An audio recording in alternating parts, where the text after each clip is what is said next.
Your typical podcast. Your typical podcast.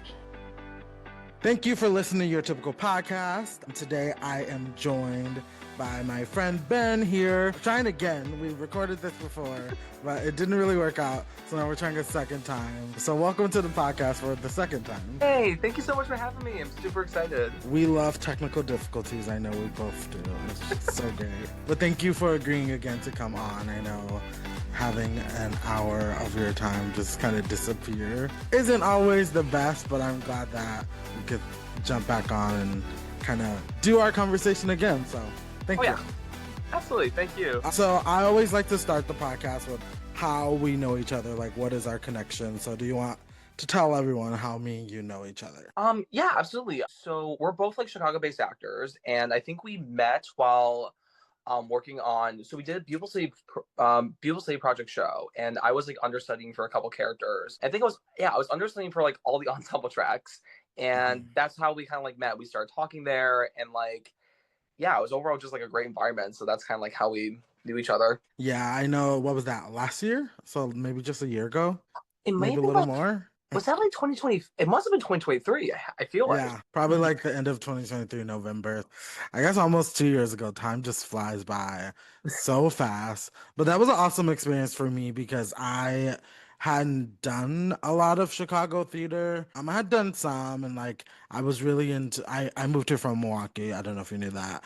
So I was really into my acting gig there. Once I moved here to Chicago, it was the pandemic. So just things were just different. So it was always hard to like kind of get your footing back after the pandemic. And then a bunch of times, like when I would get into spaces, kind of like the Beautiful City Project, I noticed that most people knew each other. And then I was one of the people who did not know anyone. So it was just very brand new for me. But also that experience was so fun because we did a whole show with just 4 rehearsals, including dress rehearsals. So it was just kind of like, we just did it. It just happened, which was awesome. No, I agree. No, it was a really, really, really fun process. And like I was kind of like in the same similar like boat. Like I'd done like some things in Chicago, but this was like my first real big thing after graduating from college and after like because at the time I was actually working as like their marketing person. I was the marketing volunteer for the Beautiful City Project. So that's mainly what I was kind of doing there. And then the owner,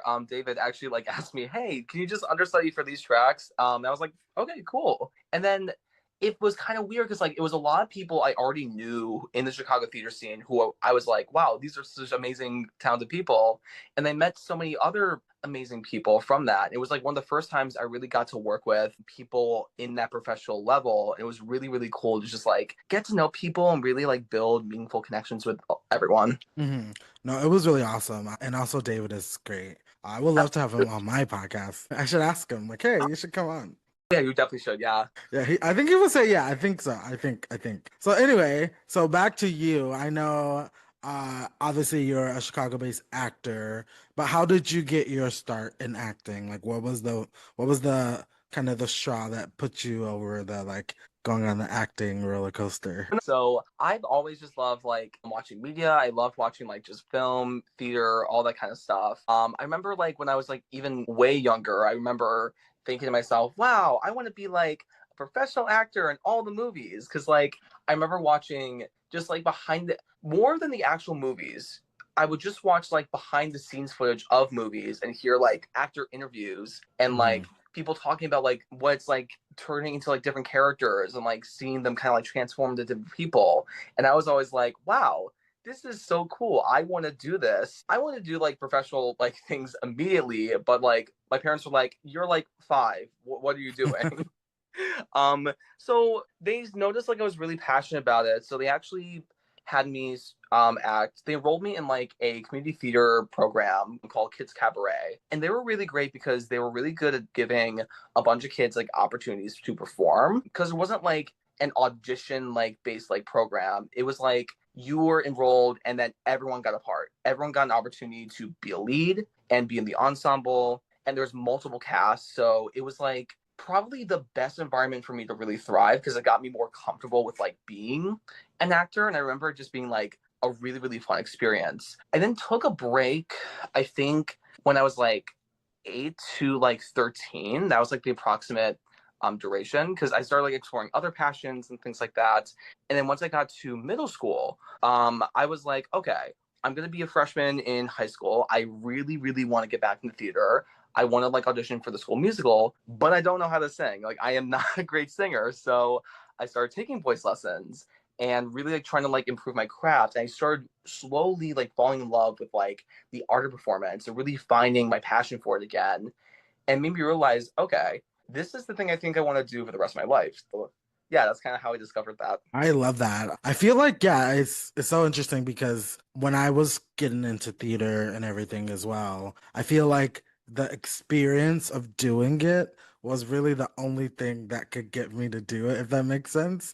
Like it feels so nerve-wracking on the surface and like obviously it is. It's not really an easy craft. I think people sometimes underestimate like how much effort it takes to like get on a stage and sing or act or I mean, we did Bright Lights Big City and for rehearsals, but I mean, I'm sure most shows in Chicago are like 2+ months of rehearsals and hours of time, and then you get your, the run, the length of time, and it's like, oh, well, we're gonna be open for 3 months and all these things, but you get $80 for this whole run. So it's like you get all these things, and it's like, oh, like if you aren't passionate about it, it definitely is not for the faint of heart. So even for me, when I was getting into theater, which I didn't really get into theater until college, which is kind of crazy because it's like seems like so late, which it was. But I remember kind of starting off small, getting a smaller role, and the first show I did, I was like, okay, that was a good experience. I think I want more. And then gradually, like the next show, I got a bigger role, and then the next show, I got a bigger role, and then it was just like, I think I can do this. I play the ensemble now. I play the lead role. I've done all the like kind of every corner that you can do on the stage, and that experience kind of made me be like, okay, maybe I could do this not as just a hobby, but as like a career, just because I mean, I love it. And I think most actors approach acting from the idea that we just love it. It's not for the accolades and the money because sometimes that doesn't come. I think like ultimately it's all about like the passion. Like if the passion isn't there, then it's gonna be really hard to like really like continue with theater and things like that. So I think like for me, I think discovering that it was something that I enjoyed doing and that it was something that was really fun to do was really something that like really helped me get through it. Because the industry's hard. The industry is a really hard thing, and there's a lot of like ups and downs, and you deal with a lot of things like rejection and like critiques and things like that. But I think ultimately, if you're able to like maintain the love you have for theater and maintain that like passion through and through, I think it ultimately makes the journey so much more fun and ultimately so much more fulfilling once you get to once you get the things that like you ultimately dreamed of having. What do you know what the moment for you was when like you crossed the line of like this is a hobby versus like this is more than that? Like I'm doing this for more than just, something to do on the weekends.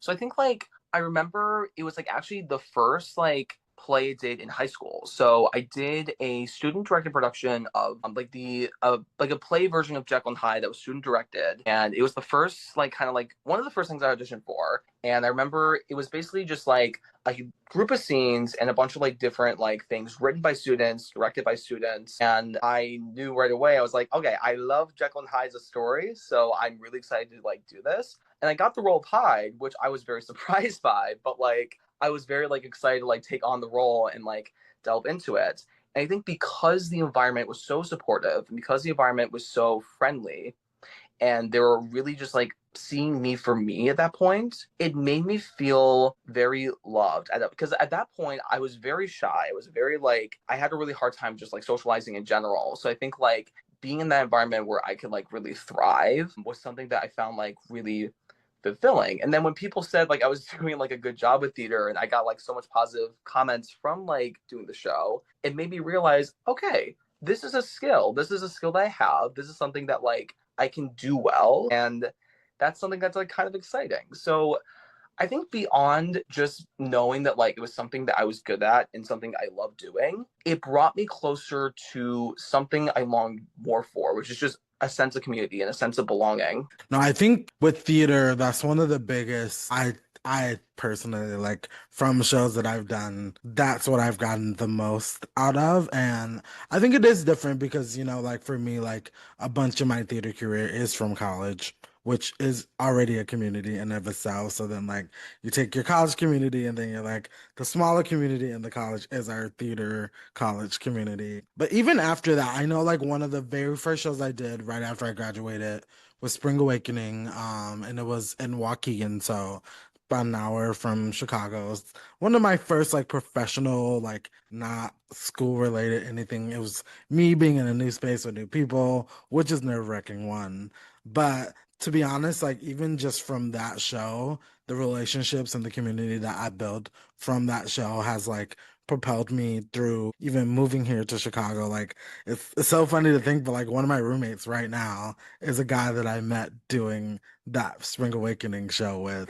And it's just kind of crazy because that was 5, 6 years ago. And, time just flies by so much, but we all kind of, I think when you get in a space, and I think Bright Lights Big City was like this, and like most shows you get into, hopefully, are like, we're all here to kind of just share our art with each other. And we're all here to uplift each other. We're not here to like, compete with each other, which sometimes inherently theater can be a little bit like competing. But in reality, like as long as you can put yourself in a community where it's like, no, we're just here to uplift each other. And it's Ben's first show. Ben, you were so great. Oh my gosh, I can't believe this is your first show. And like, you don't know the power that has to just kind of like propel someone forward and kind of be like, oh, I belong. I belong in this room. Like, I belong here. And I encourage people, I try to do it personally, but I encourage people to almost like remind people they belong in spaces, especially if you feel comfortable and you see someone else maybe a little less comfortable than you are. It doesn't help the hurt. It doesn't hurt to just be like, hey, great job on that solo. Like you rocked it. Or like, hey, oh my gosh, like I can't wait to you're my favorite part watching from the side of the stage, like when you do your part. This is so great. Or just even just a little bit. It just gives so much. So I definitely think people should focus on building community when they're doing these community shows or professional or side projects or whatever the case may be. Yes, absolutely. I totally agree with you. All right, so I know one of the biggest things that I think I see you post a lot is your experience on being an autistic performer in the theater community in Chicago. So, do you want to talk a little bit more about that and maybe like how, being neurodivergent has shaped you as an actor? So I think like for me, being on the autism spectrum has shaped a lot of aspects. I think in general, one of the biggest things was just like my actor's process, like really just like how I actually like dive into the work. Because I'm someone who's very like structured and like someone who really like enjoys just like finding the structure within like an acting framework. So I've always like found methods like Samsonowski and Meister very helpful just to get ground myself and like get that structure down.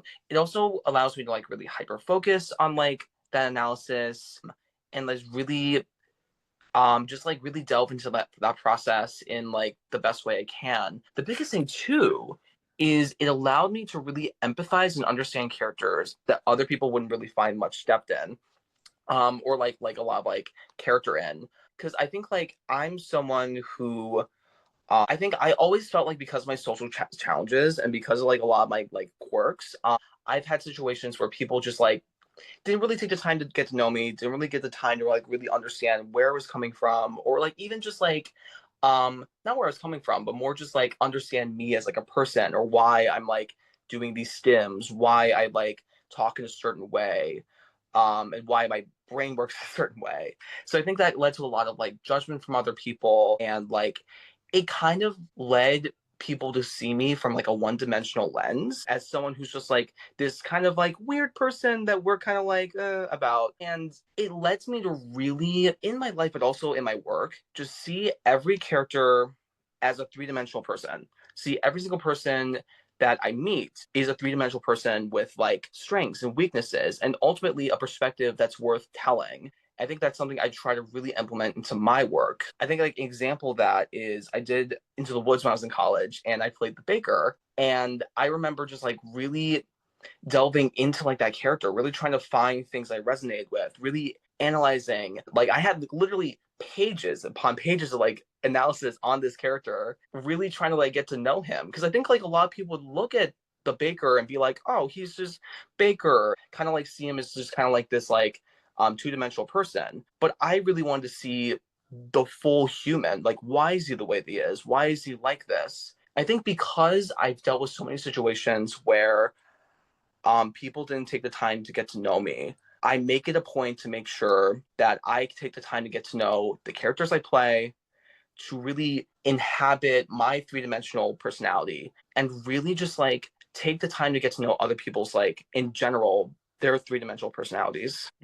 I think this is so important too. I mean, we feel like we can all sit here and be like, oh yeah, like the baker is this or the baker is that. But who wants to go see the same baker? Like if I played the baker and you played the baker, they're going to be so different from each other for a multitude of reasonings.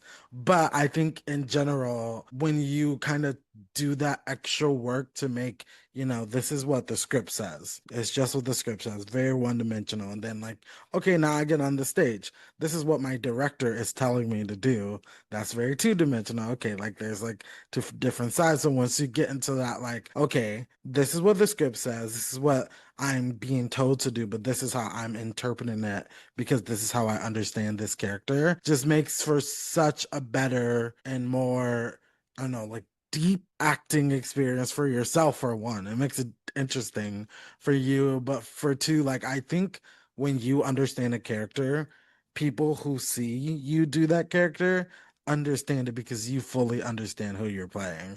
An example of that, I played Mark in a production of Rent when I first moved here to Chicago, and obviously I think one of the things that like people in acting can talk a lot about is, despite us wanting to recreate characters on stage like all the time, as an individual you bring your own interpretation to the character just inherently. Like Donnie playing Mark again is very different than Ben playing Mark. Same character on the paper, but is going to be done two different ways. And I think that's one is important in theater because no one wants to see the same thing over and over again. But I think for myself, I had to understand that, like, okay, not only am I playing this character that traditionally isn't played by someone who looks like me, number one. Number two, putting myself in the environment of where this show takes place, there's a lot of historical context that I would be ignorant to not at least address in my portrayal of this character. I'm a black man. It was, the AIDS epidemic. Like, there's so many things in that story. And then I know Rent sometimes can come off as like a white savior complex when telling this story. And again, like, for me as that person, I don't have that. So it's like, so what else is Mark doing then? Like how, and I remember like thinking like, how can I effectively tell this story about telling other people's stories that have nothing to do with me? And I just had to find a why. And I think doing that work to make Mark more of a three-dimensional character helped me kind of get to that why of like, why is Mark here? Why is Mark choosing to tell the story? Why are the people around Mark letting him tell their story? Like all these things. And I think that just like goes from taking characters and understanding them more deeply than what you can see. And I think that's just so important. So that makes me honestly inspires me even hearing you say that of like pages and pages of research and prep work. And it just, I hope other actors listen to this and be like, oh no, I should understand this character I'm playing even if I think I know them. Like let me personally get to know the person because that just straight, I think it gives theater longevity when we can keep telling the same stories in a new and like nuanced way than we ever have heard them before. Absolutely. I totally agree with you. And you kind of touch on something that's like really cool. I think a lot of times people get caught up in like, what's the right way to play a character? And for me, it's like the most human, or like the one that really feels that resonates with you. You playing Mark is different from me playing Mark. I think that's so unique and so special. I think honoring our differences and honoring what makes us unique as multifaceted individuals is so incredible. I think theater is such a great way of exploring that. And that's the type of theater I personally want to see.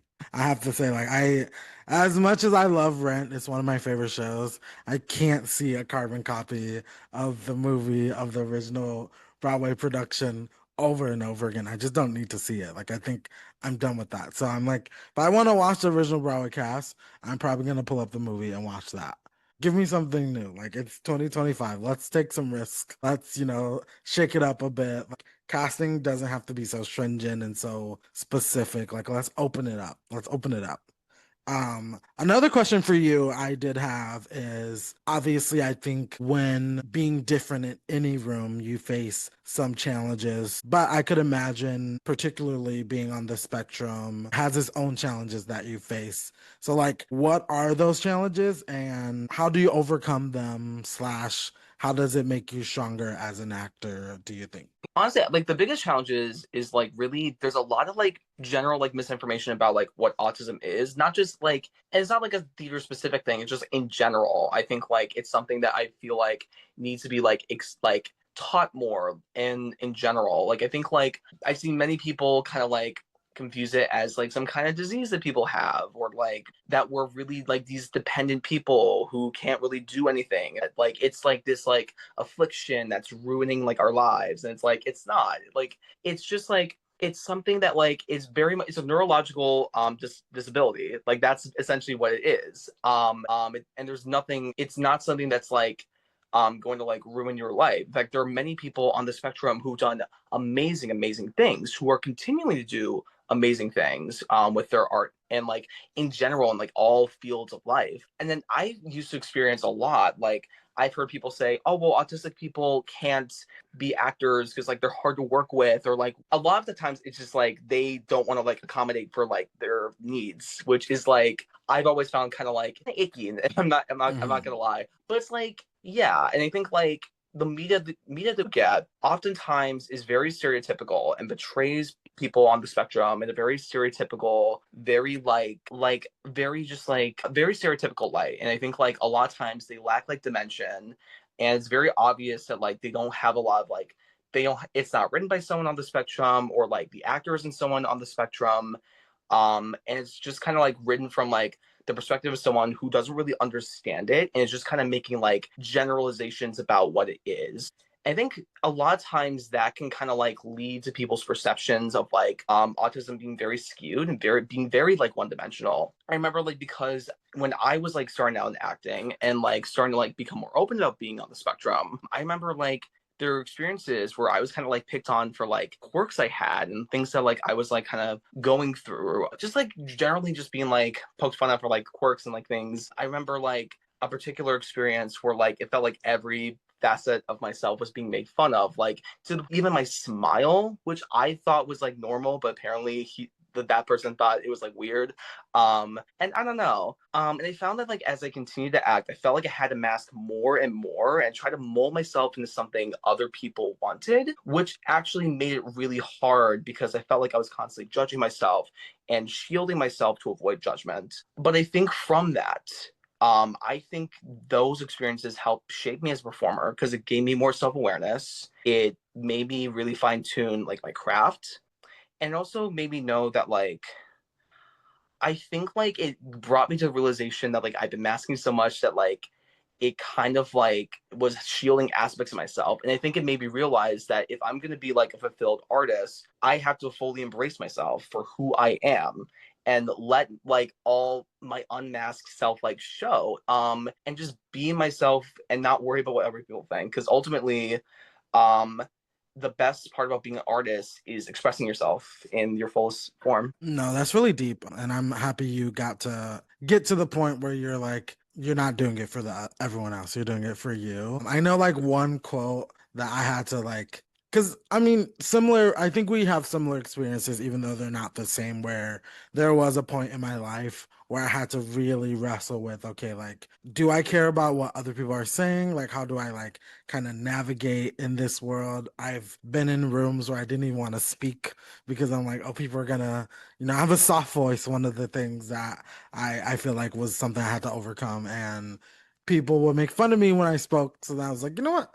I just won't speak. I just won't say anything. I'll just be quiet. I'll just do I'm here to do my job. That's it. And I feel like, especially in the theater community, which I think gets into the more toxic sides, you almost walk in rooms where you feel like you have something to prove everyone else in there. And I think that's like damaging not only to like individuals, but just to the craft. Like no one has to prove anything. We're all in the same room. Why do I have to prove to you, and why do you have to prove to me that you deserve to be here, or that you need to check all these boxes for me to respect who you are as a person, to allow you to be in, like, I think that's so stupid. So I hope as time goes on, we like almost like let the guard down of like just letting people be themselves and accepting them 100%. I think you almost have to like meet people where they are rather than expecting them to catch up to you, because it's just like that's not like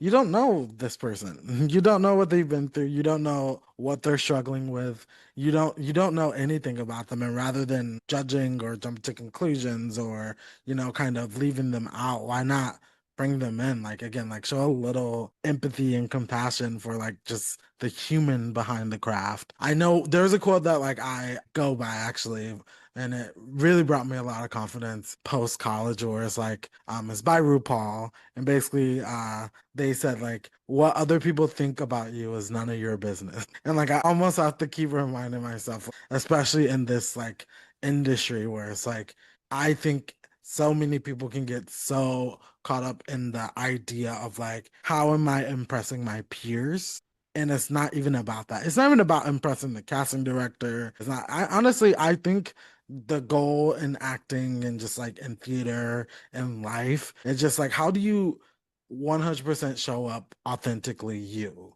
and everything else will follow. Everything else will kind of like, a domino effect. Like I always say, like if you go in the audition room, I'm not there to impress them. Like most of the time, if you don't get a role in a show, it has nothing to do with you.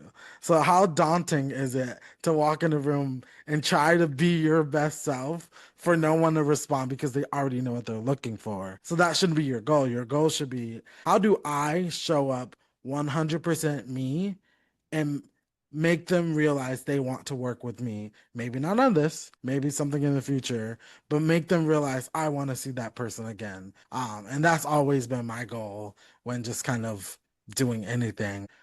I hope that people like kind of shift their brain to like, rather than trying to be what everyone else wants them to be, kind of taking a page from your book and being like, how do I just be me? Like, that's all I want to be. How do I be me? And how do I be the best version of myself to show everyone else? Yes, absolutely. I couldn't have said it better myself. So like I guess in terms of like doing theater and like having it be more inclusive, what would you want to see more of when it comes to inclusion of people on the spectrum in just the theater world? But we can even talk about Chicago specifically, just because I think Chicago has a long way to go in certain ways. I think in general, I think like, well, first of all, I think like we just need more representation for like people on the spectrum, including or like neurodivergency in general, like on this excuse me, behind the scenes, on stage, just like all facets of like the creative team. I really want to see like more works written by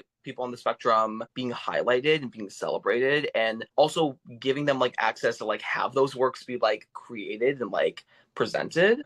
I think like that is something that I think is really important. Just like having more autistic creatives, just like being able to share their art, be on the stage, and like really like, and also like just like not just like one specific type of like autism, just like all every aspect of intersectionality that comes with that.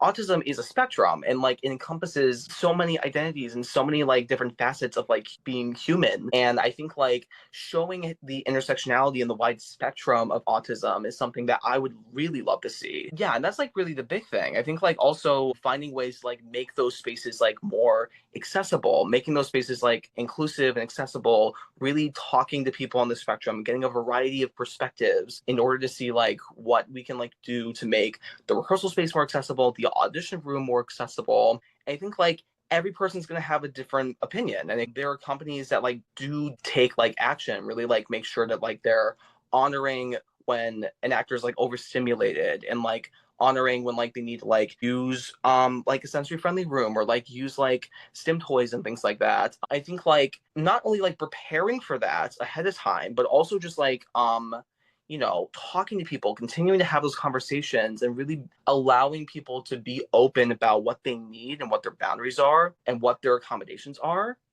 And honoring those accommodations is something that's going to make the theater room so much more accessible. And then I think the big thing that I'm seeing right now that I think is really, really great is sensory friendly performances. I think that is something that I love, and I think like should be like widespread through all theater companies, all Broadway shows. I think every show should have like some kind of like sensory friendly performance. And I'm even like I would even say, what can we do beyond sensory friendly performances to make sure like these things are not just like a one night thing, but can be like expanded so that like you have those accommodations just like readily available. Like if someone needs like has like sensory overload and like needs like headphones, like providing that, or having a space where like people can like go when they're feeling a sensory overload. I think like having those spaces already like built into our theater and really making it like a regular part of the theater experience and not just like a one-time thing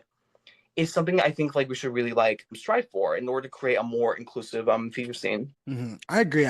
I've never been to a show with I guess, I can't even speak, sensory friendly like environment. But what a good idea! Like whether it's like a section, whether it's like this section, or maybe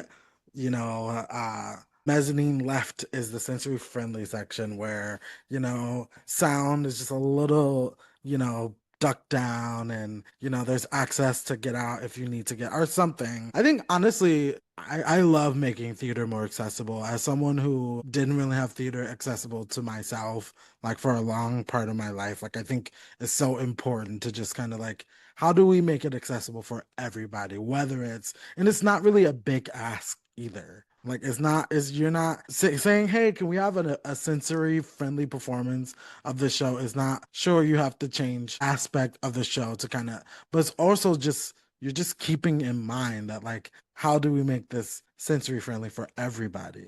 Like, and I think that's like, I don't know, I think we're on to something. So hopefully as more shows come out. I know you mentioned, what was the show, How to Dance in Ohio, is that the show? Yes, How to Dance Ohio. Something like that, where it's like they really took the time to kind of create a show that was for people on the spectrum. I didn't get to see that show, which kind of sucks. I don't know if it's touring anywhere or anything. Yeah, I think like I heard like rumblings that like there might be some production in the future, but I haven't heard anything yet. But I hope like it becomes more of a widespread show. I love the show so much. Was it just on Broadway? Yeah, it had a production, I think like, it had a regional production, and then that transferred to Broadway. And then I think they talked about transferring it to the West End, which I think would be really, really cool. And then, right, I think also the licensing's out. So I think like any educational institution or like a professional theater company could get the rights to like do the show. All right, so Chicago, what are we doing? Let's go. Yeah, let's make it happen. Let's put it out there.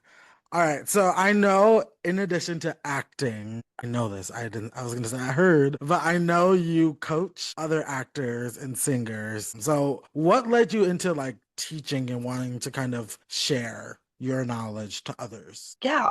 So for me, some of my most valuable experiences as an actor was really just like working with coaches and working with people who were kind and empathetic and really took the time to really help me grow and really help me build confidence in myself. I think like acting is a vulnerable thing, and I think having someone who can be like your cheerleader, who can give you the tools to help you achieve the goals you want, was always something that was really helpful, especially for me because like I was someone who like like, especially as a singer, like I had very limited range. I wasn't like the best at it, but having people who took the time to really help me was always helpful. So I think what I ended up doing was I was having these rumblings of, wait, what if I wanted to coach people? What if I want to be like a teacher? And so at my college, we had this program where, or like this part of like our theater program where a bunch of the upperclassmen could coach like incoming first years or like freshmen or transfer students just to kind of like help help with like their some freshman showcase and help them with like their material, help them with their acting. And I happened to be like one of those coaches. And it was like a really fun experience. I really loved helping people grow their craft and really helping people have tools that they can use to become better actors. And I realized from that there was like a passion there to help people and to coach people. So I started like working after college at a couple like voice studios just to kind of like get started in my coaching. And then that led me to like working with a bunch of other great like companies. I've worked at like Paramount School of the Arts, School of Rock, a bunch of amazing, great places. And I've opened my own online private voice studio just because I wanted to create a space where theater was where theater education was like accessible and affordable. I try to offer affordable like lesson options with like affordable packages, like $10 and $15 options, and also make it accessible so that everything is online. So anyone can like just like from all across the globe can like work with me. And I also just want to make it a space where like if you have accommodations, if you have needs, you can just like, those are heard and those are going to be like honored. So yeah, that was kind of like my journey to like kind of coaching, just kind of like making the theater world a more accessible place. I know, like, I mean, I hope that most actors, if you're working, you're in coaching or, some sort of voice lesson or something. But I do think there might be a little bit of a stigma around like what does coaching mean? Like if you like, oh, I need some coaching, this means that I'm bad at acting, or this might mean this or might mean that. But who would you say like who should be in coaching? Like, Yeah, I think coaching's for everyone. I think whether you're a professional with like a bunch of Broadway credits, whether you've been working in theater for a long time, or just someone who wants to sing for fun, whether you want to grow a skill or whether you are like super intermediate, anyone can get value from voice lessons. Everyone has things to work on. Everyone has something that they can work on as a performer. And in general, everyone who wants to learn to sing should be able to learn how to sing at an affordable cost and be able to do that without like judgment. I know many singers who just want to feel good about their voice and just want to build confidence in like their instrument. I think like it can be a great resource for not just like getting feedback and getting opportunities to grow your skills, but I think also having another person who can like cheer you on can just be like a really like healing and amazing experience for people. And I think like that's like where my perspective kind of lies. I think anyone who wants to get vocal coaching or acting coaching should be able to do that regardless of what their goals are and regardless of like any factors of their life. whether it's like, hey, I want to sing a song at my sister's graduation. I really just want to learn how to sing this one song. Or I want to grow my range. I want to do this. I want to do like all of the things are acceptable. I know personally, like I stopped taking lessons, but I used to love my vocal teacher that I had in college and then a little bit outside of college. And it was because like what I needed from her was to kind of push me. Like I needed a push. I needed someone to almost challenge me to do new things and like push my voice and just kind of like be like, oh no, like I can do this. Like even though it feels like you hear a song, you're like, I can never sing that. And she would always be like, well, let's break it down. Let's see what we can do. And I always found that like so helpful as an actor who, I hear my voice all the time. Like I know how I sound. So like getting that outside perspective of like, I like this, but maybe try this, or you don't feel supported through this note, or change the vowel on this. Like this will give you a little more bang for like something. I think having that to coach, having someone to coach you through those even small technique things, I think just makes all of the difference. And I don't think people should be afraid of that because I think in general, like you could only get better. Like you're only getting better. Oh, absolutely. I think like a lot of times I think like a lot of people think that like critique is something that like, I think this is something I used to like grapple with a lot when I was like a lot younger, but like a lot of people take like critique as like a personal thing. Like this person does not like you because you have a skill, or they're just like, they're judging you or like trying to make you feel bad. And I'm not saying that like, that there are like people who are judgmental and may not have the best intentions for you. I'm not saying that that's not true, but the best coaches out there, the coaches that are who really care about you and really care about your growth and you as a person And that's like the big thing. Like, care about you as an artist and a person is so important, but they are there to help you and they just want to support you and help you achieve the things you want to do. And I think like critiques and like guidance is just there to help you really learn the skills you need to learn and really feel gain confidence. I almost see it almost as like, the critiques are there to really push you to do the things you never thought you could. And I think like is an encouragement to push past your limits and try things that like maybe like scary in the moment, but are going to be really cool once you really get it down. So I think like, yeah, I think like coaching isn't, I shouldn't be like a scary environment. So I think like the best coaches out there or what you should be really seeking in a coach is someone who's going to challenge you, but also really cares about you and really cares about just like giving you the results that you've always wanted. I agree. What do you love most about teaching or like coaching or helping people through the process? I love seeing people get excited about achieving a win. Like that is like something I just really love. I love seeing people have an aha moment where they finally feel connected with their singing partner or they finally discover how to like mix felt like their C5 and things like that. I think those are so impactful and so cool. And I think like seeing people slowly build confidence within themselves over time is something that is so amazing. I think like is one of those things that makes me really happy as a voice teacher, as an acting coach in general. I remember I had this one student that really sticks out to me, and he was someone who he was in like a metal band and he was mainly a screamer, but he wanted to learn how to like sing. He wanted to learn how to just do like pure singing without distortion, without like any kind of like screaming effects.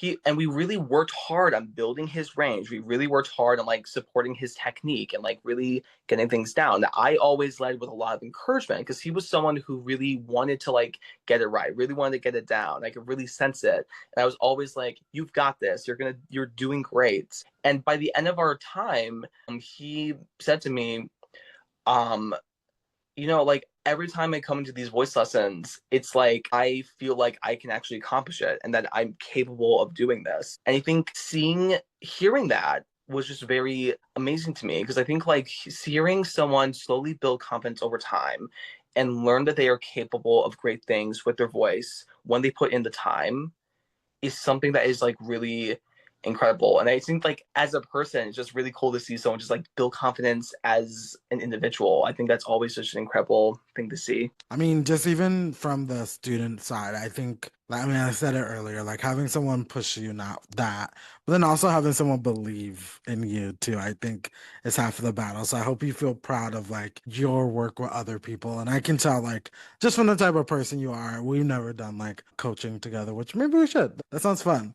Yeah, maybe. But I think like knowing the type of person you are, I think you're probably like the perfect candidate to push and like encourage and nurture someone in that field because it's such a vulnerable position to be in. And I think you do need someone encouraging and like who truly cares about you. And I don't know, I think you're the perfect person for that. Thank you. I really do appreciate that. Thank you. So before you go, I do think it'll be super fun. I know you do some audition prep as well to kind of like coach me through an audition that I have coming up. This is hypothetical, but it still will be fun. So if I came to you and I'm like, hey Ben, I guess this is a recent experience, so this is fun to draw to. I'm like, hey Ben, I have an audition for the Outsiders National Tour in New York. I need help preparing. I don't know what to sing.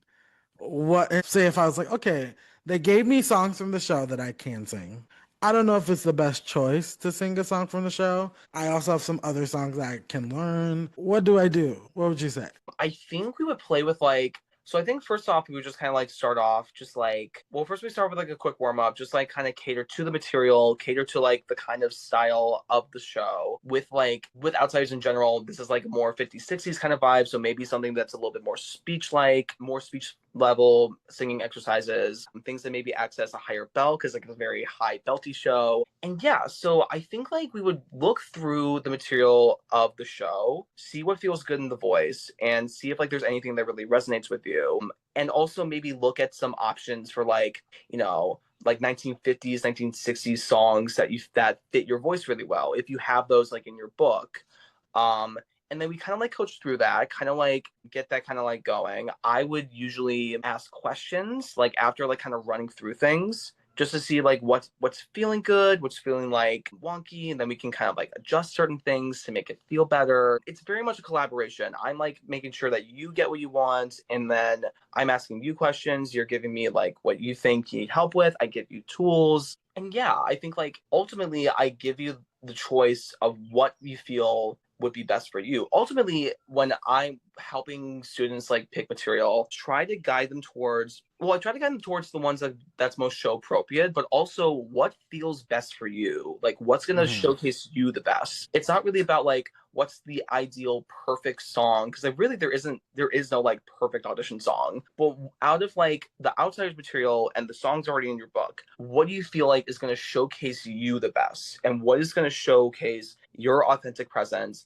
and what you bring to the show? I was gonna say, so I love that answer. So just from my own experience, if I was like, okay, well, I think I'm gonna sing Great Expectations. Shows off my range. It's from the show. They said we could sing from the show. Perfect. Gets to the open audition and I get in a group, there's 15 of us, and 8 people sing Great Expectations. Do I change my song? Do I pick something different? I'm like, okay, well, they've heard this song in my group 8 times. I'm sure out of everyone here, probably hundreds of more times. What would you say? Like, if I'm like, hey, Ben, should I switch to a different song? I have others prepared. Should I just sing something not from the show? What would you do? Ooh, okay, gotcha. So like that's a good situation. Well, I think like I guess like for me it's like if they provide material from the show, then they're probably going to hear like those same songs like hundreds of times. So I think like it probably wouldn't be like that big of a problem to do that. What I would say is if you're thinking about switching your song, I would say like I guess my thing is like if you feel really good about Great Expectations and you feel like that showcases you really well, then I would say like with it. And like my biggest thing is like you are the only person that can authentically represent you. Yes, there's like 15 other people in the room, but they are all their own authentic version of themselves. You can't be person number 7 who's saying Great Expectations or person number 5. You are Donnie and you are amazing. And I think what you bring to the song is great. So I think like I would actually like really encourage you to like stick with your initial instinct and really just like lead with like your own in the authentic like voice. I think it's good advice. That didn't happen to me. I did do the Outsiders audition. It was weird because like when they gave us the list from like you could sing, I think it was 3 songs from the show. I was like, as much as I want to, I mean, there's very honestly, it's not very rare. It's not very like common for a show to be like just sing from the show. So I was like, oh well, this makes it easy. But I think because it was an open call, what made me not sing from the show was that I think they will have a very specific. I mean, it's Broadway too, so like they're gonna cast exactly how the shows cast it. And I was like, I feel like that limits me personally. I feel like if I go in sing this song, I think all that's gonna be is yes or no. Like, no, that's not exactly what we're looking for. Ah, he nailed this. This is exactly what we're looking for. But I guess my philosophy going in, and I sang like a different song was that I'm not really trying to book a part in the show. I will love it if it happens. Great. That's not my goal. My goal is to make an impression. I'm not here to like, because again, like the outsiders, it's younger guys. I mean, not saying, I don't, how old are you, Ben? I don't even know how old you are. 24. 24. Okay. Not saying that I'm 29. So I'm like, not saying that I'm way older. I'm sure most of the guys, honestly, in the show are probably closer to my age because like they probably got in the show right after college, probably similar to the pandemic. The pandemic happened right after the pandemic, they just started. So like theoretically, we're all probably similar age range. So it's not like I feel like I'm too old, and I think I do look younger. I think the fact of the matter is like, they probably have a very specific idea on how they want to recreate the show for the tour. So I think it would be silly of me to walk in and be like, I'm gonna sing Great Expectations because I'm gonna be Ponyboy Curtis, which I know they're not going to cast me as that, right? Like it didn't make sense for me. So my goal was like, you know what? I'll actually sing something else because I think if I really nail what I sing, I can force them to imagine me in the show. Whatever role they choose, like whatever they think I might fit, I think they might start to think like, this guy was really good. Could he play Daryl? Oh, I don't know. Maybe he could play Dallas. He might be really like, and that was kind of my goal. Neither here or there. Like, I feel like big auditions like that sometimes never go anywhere. But even other auditions, like there was another cattle call that I did that I kind of went in with the same goal, and I did get 3 callbacks for that. So it's like sometimes, like I think I know people want to go in and be like, I want this role. This is what I'm going for. This is the role I want. And I think you should have that in mind because it probably will come up in the audition, especially if you do a callback and like, what role do you want in the show? But in reality, like, I think as long as you're going in, and like, I think that goes back to us like saying, like, making an impression that you can stand behind, being yourself, where you're like, I rock that. I walked, and I always say, like, I can tell when I rock an audition, despite the fact that that doesn't mean I book it every time. But I know if I walk in a room and I'm like, I owned the room, I commanded the room, I was in tune with my pianist, I sang my ass off, and that's all that matters. So I encourage everyone to just kind of like let all the inhibitions like fall away and just like do your best. Absolutely. Yeah. I love that. I love everything you just said. The worst they can say is no. Exactly. So honestly, the worst they can say is nothing because most times you won't hear anything. But like honestly, what do you have to lose? Nothing. You have nothing to lose, so go for it. Before we leave too, I know we just did that. I did want to ask you 2 more questions. So I know we talked all about auditioning and all of these things, but like just let's just give like a 3-point highlight of like I want to nail this audition. What do I need to do? What would you say? I think like first of all, like show up like as prepared as you can to the best of your ability. Preparation is always like gonna be over the good grounding material. Go in with like the mindset that like everyone behind the table is wants you to succeed and nobody can play the role like you. So bring your authentic self to the material and don't try to be something that don't try to be something that you think they want. Be the person that you are and really encapsulate that in like the audition. I love that. I echo all of those things. I think hopefully everyone in the room wants you to succeed. I hope that that's their goal. And honestly, like I'm so into like just own you. Like you're literally like just be you. There's not another you in this world. There's not another you in this audition room, regardless of who you might see and like, oh, that person kind of looks like me or we're singing the same song. Like it's going to be different. So like just go for it and don't try to predict what they might want or not want. And I know that kind of contradicts what I say of like this might mean that they have this in mind or that in mind. Almost what I is why I try to audition the way I do to eliminate the idea that I don't care about that. I want them to want me. That's literally my goal. You need to want me in this moment right here, right now.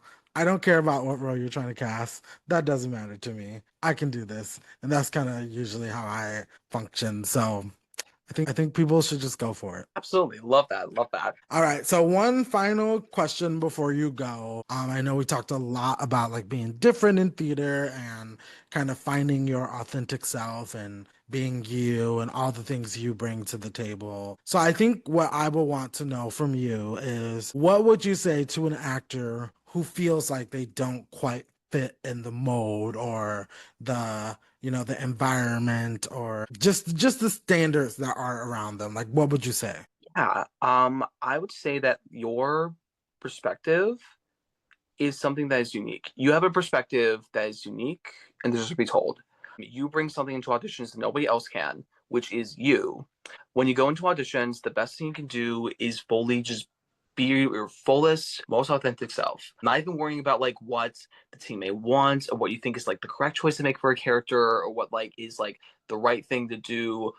in terms of like material, the most correct choice is the most human choice. And when you learn to love who you are at your core and can learn to fully embrace that in your auditions, you're not only going to love the work you do, but you're going to find people who will love it as well. And it's going to bring you closer to everything that you possibly could like imagine you wanted in like theater. I love that. Once you learn to embrace what's fully you, others will too. I have to write that down somewhere. That's so deep. I love that. Thank you so much for coming on a second time, but a first Woo! time to all the listeners. I appreciated you the first time, but also even this time. Just, I don't know, you just talk so deeply and so passionately. And I said this to you before, but I think one of the reasons why I wanted you on the podcast, just I'm inspired by the work that you do and like all your TikTok videos and your Instagram videos.